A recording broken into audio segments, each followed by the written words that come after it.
Murakoze, amazina yanjye ni Murego Pamphile, nkandi umukozi wa Horaho Life Company. Uyu munsi tugiye kubaganiriza ku ndwara z'ubuhumekero cyangwa se izo bita mu ndimi z'amahanga respiratory disease. Tugiye kubaganiriza uburyo zifata hehe, zandura gute, uburyo umuntu yazirinda ndetse na product z'ingenzi umuntu ashaka gukoresha mu rwego rwo kuzirinda cyangwa se gufasha abantu bazirwaye.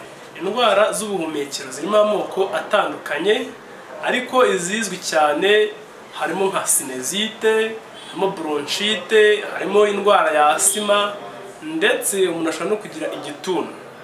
Habonekamo n'izindi ndwara nka allergie, umuntu ashobora kugira allergie cyangwa se n'izo bita emphysema. Indwara z'ubuhumekero cyangwa se indwara zifata inzira y'ubuhumekero zifata mu buryo butandukanye, cyane cyane bitewe n'icyaziteye ndetse n'ibice zagiye zifatamo. Hari zishobora gufata imyanya y'imbere nko mu bihaha, aho dushobora gusangamo abantu bafite ibibazo by'amabronchite. Dushobora kubona abantu bagize indwara za sinezite, aho ni hahandi dushobora gufata nk'inzira z'amazuru cyangwa fosse nasale. Dushobora gusangamo abantu bagize igituntu kubera ko izo ndwara zatewe na microbe. Dushobora kugira abantu bafite amallergie. Izo zose ni indwara z'ubuhumekero ziba zatewe n'impamvu zitandukanye ndetse zigafata ku bice bitandukanye. Uzibwirwa nuko umuntu ashobora guhumeka nabi cyangwa short breath, akaba afite umwuka mukeya. Izindi zishobora kwigaragaza mu gihe umuntu akorora, izindi zishobora kwigaragaza mu gihe aremereye mu gituza ndetse gusohora umwuka bikanga, ariko zishobora no kugaragazwa nuko umuntu ababara cyangwa bigaterwa n'ahantu zafashe, nk'izo bita chest pain, kubabara mu gice cy'igituza ndetse ahaherereye ya myanya y'imbere y'ubuhumekero. Indwara z'ubuhumekero cyangwa se respiratory disease zigira ingaruka nyinshi kandi mbi mu gihe zitavuwe.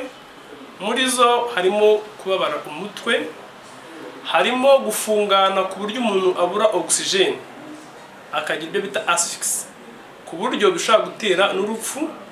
Ariko kubera ko ziba zafashe imyanya y'ubuhumekero, zishobora no gutuma imyanya imwe n'imwe y'umubiri ikora nabi, urugero nk'ubwonko, umutima, ndetse umuntu ashobora no gucika intege ku buryo bufatika. Indwara z'ubuhumekero kuzirinda mbere na mbere ni ukumenya aho zandurira.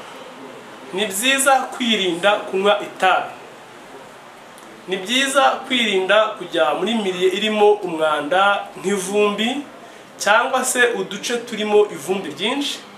Ariko ni na byiza kujya gupimisha kwa muganga mu gihe wumva udahumeka neza, cyane cyane igihe haje nk'ibicurane, igihe haje gukorora.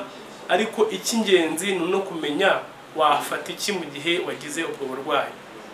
Mu rwego rwo gufasha abantu bafite indwara z'ubuhumekero cyangwa se babana nazo, Horaho Life Company tubahereza iki cyayi cya Coding Plus. Iki cyayi ni icyayi cyiza cyane. Mbere na mbere gifasha gusukura inzira z'ubuhumekero, harimo ibihaha, imiheha igaburira ibihaha, umuhogo, ndetse kigatuma nk'izo bita fosse nasale, za nzira z'amazuru, zaguka, noneho umuntu akabasha guhumeka neza. Kandi dushobora no gukoresha iyi product yitwa Cordyceps. Iyi product ni nziza, ikoreshwa mu buryo bw'utunini. Ni food supplement, ni inyunganiramirire. Mbere na mbere zibasha kwica amamikorobe, zikica twa dusimba dushobora kujya mu nzira z'ubuhumekero bigatuma umuntu ahumeka nabi.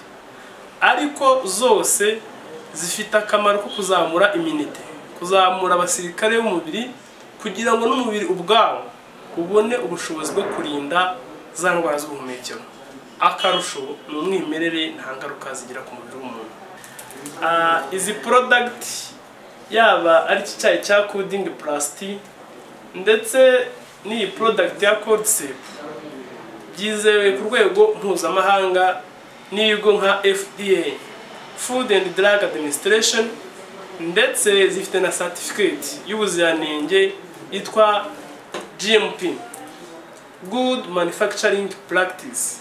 Bisobanuye ko kuva ku bimera bizikoze kugeza kuri produit fini cyangwa se aho bakoreye iki cyayi cya Coding Plus, biba byizewe, no harmful, ntabwo zishobora gutera ingaruka ku muntu uzikoresheje.